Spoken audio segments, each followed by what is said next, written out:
Hi guys, this is me Mamta Sachdeva once again with all of you and आज मैं लेकर आई हूँ आप सबके सामने कुछ एक ऐसे टॉपिक्स जो आपके बहुत बहुत काम आने वाले हैं कैबिन क्रू बनने में या किसी भी इंटरव्यू को क्रैक करने में या इन जनरल भी जो हमारी मल्टीनेशनल कंपनीज में हर जगह पे ये जो क्वेश्चंस हैं पूछे जा रहे हैं इंटरव्यू डेज में या इसके सराउंडेड ही बेसिकली क्वेश्चंस होते हैं।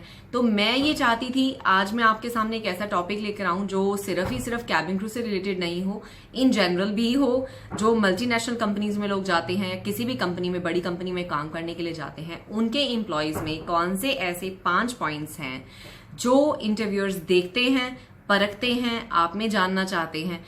लेकिन ये मैं आपको क्यों बता रही हूं, अगर आपको इन पॉइंट्स के बारे में पता ही नहीं होगा, अगर आपको पता ही नहीं है कि क्या जॉब की रिक्वायरमेंट है बेसिकली या क्या आजकल परखा जाता है, कौन से गुण जो हैं आप में होने चाहिए, अगर आपको वो पता ही नहीं होंगे तो आप उनको दिखाने की कोशिश कैसे करेंगे। तो ये मेरा पॉइंट है। तो चलिए ऐसे 5 पॉइंट्स आज मैं आपको देने वाली हूं जो आपके बहुत ही काम आने वाले हैं आपके फील्ड में, किसी भी फील्ड में, कैबिन क्रू फील्ड में। ये अगर 5 चीजें आप में हैं तो मेरे ख्याल से कोई भी जॉब जो है, टेक्निकल जॉब को छोड़कर कोई भी जॉब में अगर आप जाते हो, कस्टमर सर्विस में जाते हैं, हॉस्पिटैलिटी में, कैबिन क्रू में, कहीं पे भी जाते हैं, आपको जॉब मिलना जो है वो गारंटेड है। तो चलिए स्टार्ट करते हैं। Sorry, I will be looking on the side because I made in some notes as well.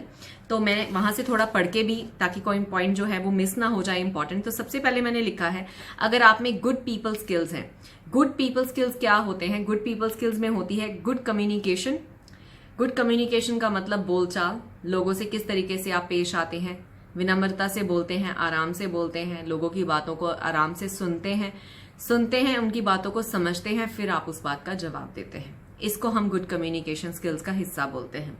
उसके अलावा अंडरस्टैंडिंग भी जो क्रिएट करना, दो लोगों के बीच में कितने गैप पे खड़ा होना है, आई कांटेक्ट कहाँ पे होना चाहिए, बॉडी जेस्चर कैसे होने चाहिए, ये सारी चीजें बेसिकली सारी कम्युनिकेशन का कंप्लीट हिस्सा है।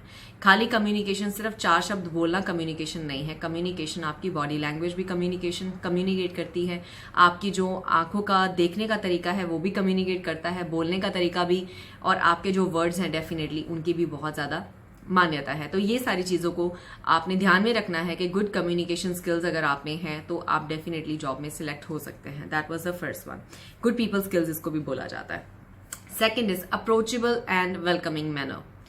अगर आप अप्रोचेबल हैं, अप्रोचेबल का क्या मतलब होता है? आप लोगों की मदद करने वाले हैं, आपसे लोग डरते नहीं, आप इतने हिटलर की तरह नहीं हो कि बस जो मैं हूं, जो मैंने कह दिया वो मैंने कह दिया, ये मेरा तरीका है काम करने का, आपको मेरे तरीके से काम करना है। तो ऐसे लोग जो होते हैं वो अप्रोचेबल नहीं माने जाते। अप्रोचेबल का मतलब ये होता है कि सबकी सुन के जो आपकी ऑर्गेनाइजेशन या कंपनी है उसके अकॉर्डिंग आप उनकी भलाई के लिए जो डिसीजन लेते हैं, आप अप्रोचेबल हैं, आप सबकी सुन के चलते हैं। लेकिन उसका मतलब ये नहीं होना चाहिए कि किसी ने आपको गलत कोई बात बोली और आपने उसी को लेके चल दिए, तो वो उसका अप्रोचेबल से थोड़ा मतलब अच्छा नहीं निकलता। अप्रोचेबल होना मतलब सबको बोलने का मौका देते हैं आप, सब आपको पसंद करते हैं, आपकी तरफ अट्रैक्ट हैं, आपसे बात करना अच्छा उनको लगता है, आप अप्रोचेबल हैं बेसिकली। आप एक पॉजिटिव एनर्जी के साथ लोगों से बात करते हैं, उसको अप्रोचेबल होना कहते हैं। लेकिन उसके साथ साथ आपका अपना पॉइंट ऑफ व्यू भी जिंदगी में होना बहुत जरूरी है, सही गलत का आपको पता होना चाहिए। तो अप्रोचेबल होना भी बहुत जरूरी है आजकल हर जॉब के लिए। अगर आप अप्रोचेबल नहीं है, डेफिनेटली आप अपनी टीम को लीड नहीं कर पाएंगे, ऑफिस में आप परफॉर्म नहीं कर पाएंगे, आप ढंग से जो आपके कलीग्स वगैरह हैं उनके साथ आप काम नहीं कर पाएंगे। तो ये था दूसरा पॉइंट, अप्रोचेबल होना बहुत बहुत जरूरी है। अगर आप उनमें से एक हैं जो थोड़े टफ हैं या आपको लगता है आपका पॉइंट ही हमेशा ठीक होता है, दूसरों की नहीं सुनते हैं, तो I think it's high time कि यू चेंज योर सेल्फ। थोड़ा प्रैक्टिस कीजिए, क्योंकि ये चीज जो है वो नेगेटिव मानी जाती है किसी भी कंपनी में। Third point, knowledgeable and able to think on the spot. तो आपकी जो नॉलेज है, मैं ये नहीं कहती कि जब कोई कंपनी आपको हायर करती है तो आपको पूरी दुनिया की हर चीज पता होनी चाहिए। नॉलेजेबल का मतलब ये होता है कि जो आपकी कंपनी गाइडलाइंस आपको देती है या जो भी चीजें कंपनी आपको देगी आने वाले टाइम में, उसके बारे में बेसिक नॉलेज आपको होनी चाहिए। अब जैसे हम एयरक्राफ्ट में काम करते हैं तो एयरक्राफ्ट के बारे में, उनके सिस्टम्स के बारे में या सर्विस के बारे में, क्रू के बारे में, हर चीज के बारे में हमें थोड़ा थोड़ा नॉलेज रहती है। तो वैसे ही जिस फील्ड में आप जाने वाले हैं उसके इंटरव्यू के लिए जहां भी आप जा रहे हैं, थोड़ी बहुत उसकी जो नॉलेज है, कब वो कंपनी कंपनी शुरू हुई, कौन उसका सीईओ है, कितनी बड़ी कंपनी है, कितने लोग वहां काम करते हैं, कहाँ कहाँ उनकी ब्रांचेस हैं, कितना बड़ा उनका बिजनेस है, टर्नओवर कितना है, जो भी बेस्ट पॉसिबल जिसमें आपका इंटरेस्ट है थोड़ी बहुत उसकी नॉलेज गेन कर लीजिए। तो उसमें भी आपको इंटरव्यू क्रैक करने में मदद मिलेगी, क्योंकि आप, मैं ये नहीं बोलती कि शो ऑफ करेंगे उस दिन पे सारा कुछ उनको बता के कि आपको बहुत कुछ पता है, लेकिन ये है कि आप अंदर से इतने कॉन्फिडेंट फील करेंगे क्योंकि आप जिस कंपनी के लिए जा रहे हो उस कंपनी के बारे में जो आपकी नॉलेज है वो A1 है, अच्छी है। सो ये था हमारा third point. So fourth point I have written is ability to multitask. वो क्या होता है? एबिलिटी टू मल्टीटास्क खाली एक चीज के ऊपर ही खाली विजन नहीं होना चाहिए। जैसे मान लीजिए आपको कोई काम असाइन किया जाता है, खाली आप उसी काम में घुस के नहीं रहते हैं, आप आसपास भी आपके क्या हो रहा है, आपकी जो सिचुएशनल अवेयरनेस है, आसपास आपके क्या हो रहा है वो भी आपको होनी चाहिए। जैसे हम कहते हैं गाड़ी चलाते हुए सिर्फ अगर आप बिल्कुल सीधा ही देखते रहेंगे, राइट लेफ्ट नहीं देखेंगे, तो एक्सीडेंट होने के चांसेस रहते हैं। वैसे ही अगर एक इंसान कोई भी काम में बिल्कुल बहुत ज्यादा घुस जाएगा और सिर्फ उसी की तरफ ध्यान देगा, बाकी आसपास क्या हो रहा है, कोई मर रहा है, जी रहा है, आसपास क्या हो रहा है, अगर उसकी तरफ उसका ध्यान नहीं होगा, या वो कोई और काम अगर कोई एकदम से उसको दे दे, वो करने के एबल नहीं होगा, या अपना काम छोड़ के किसी की मदद करने के एबल नहीं होगा, तो उस चीज को भी नेगेटिव ही माना जाता है। सो एबल टू मल्टीटास्क, जो आए ऑन द गो आपको करने की इच्छा होनी चाहिए, या फ्लेक्सिबल, इसको फ्लेक्सिबल होना भी बोला जा सकता है। तो फ्लेक्सिबल है मतलब आपके, अगर कोई काम आपको दिया गया ऑल ऑफ सडन, अगर उससे भी कोई इंपॉर्टेंट काम आ गया तो आप नहीं, ये नहीं बोलेंगे कि नहीं नहीं नहीं पहले मुझे यही खत्म करना है फिर मैं वो करूंगा। तो be flexible, adopt whatever is happening around you, और थोड़ी सी सिचुएशनल अवेयरनेस को देखकर, सिचुएशन जो आसपास है उसको आपने देख के एनालाइज करके प्रायोरिटाइज करना है कि कौन सा काम मैं पहले कर लूं, कौन सा काम मैं बाद में कर लूं, कोई बात नहीं ये थोड़ा टाइम वेट कर सकता है, मैं ये भी काम कर सकता हूं। तो इसको कहते हैं मल्टीटास्किंग। मैं एक आपको उदाहरण देती हूँ। मान लीजिए अभी कोई फ्लाइट का अगर मैनेजर है, क्योंकि मैं एविएशन से हूं तो मैं तो उन्हीं के रिलेटेड ही आपको एग्जाम्पल्स दे सकती हूँ। तो अब मान लीजिए कोई मैनेजर है, उसका काम है बेसिकली क्रू मेंबर्स को एलोकेट करना, उसने क्या सर्विस करनी है, कौन से एरिया में काम करना है, ये कैबिन क्रू मैनेजर की ड्यूटीज होती है बेसिकली।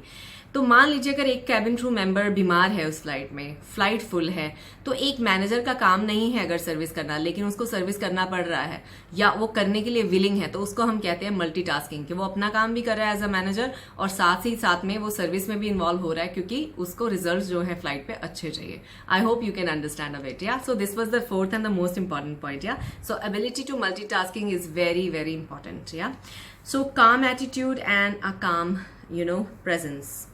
काम एटीट्यूड क्या होता है? काम एटीट्यूड, सबसे पहले तो मैं पॉजिटिव एटीट्यूड ही बोलूंगी। एक अच्छा एटीट्यूड, एक अच्छी approach, positivity, happiness, good smile, good body language, pleasing personality.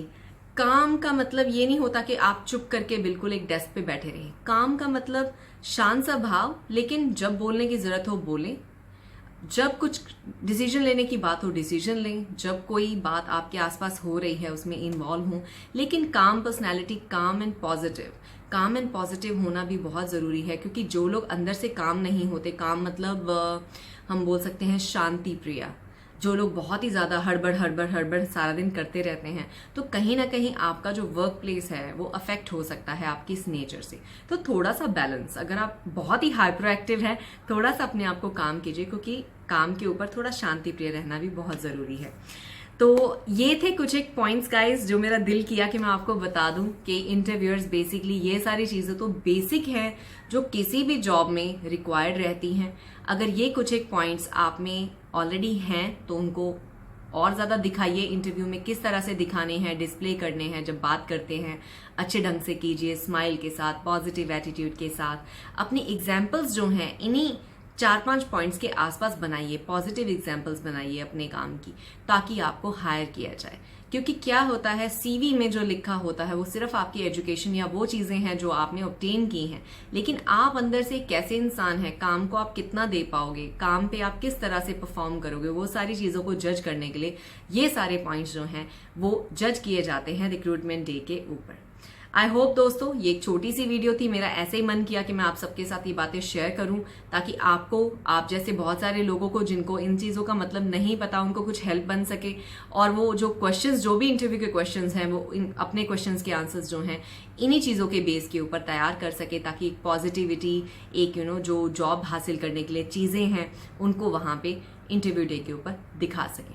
सो चलिए दोस्तों, इसी होप के साथ कि आपको वीडियो पसंद आई होगी। अगर पसंद आई हो लाइक कर दीजिएगा। अगर कोई भी सजेशन है प्लीज कमेंट में लिख के जरूर भेजिएगा।